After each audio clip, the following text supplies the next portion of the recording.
Bonjour. Aujourd'hui, nous abordons le chapitre consacré aux suites géométriques. Les suites géométriques, vous en avez déjà entendu parler l'an dernier.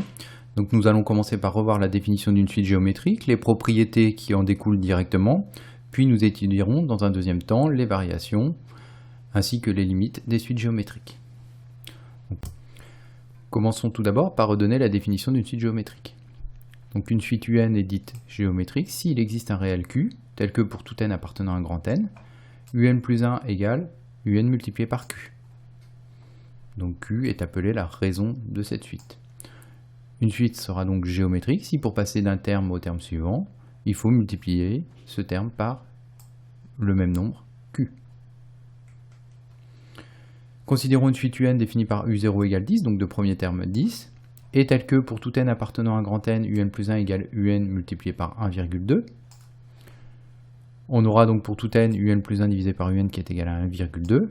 Donc ici, nous sommes bien dans le cas d'une suite géométrique de premier terme 10 et de raison 1,2. La propriété qui découle immédiatement de cette définition, c'est l'expression du terme général d'une suite géométrique.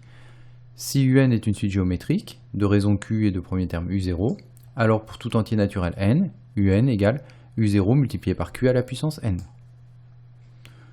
Pour la suite que nous avons vue dans l'exemple précédent, on obtiendra donc pour tout n appartenant à un grand N, UN est égal à 10 qui correspond à U0, c'est-à-dire le premier terme, multiplié par 1,2 à la puissance n, la raison à la puissance n.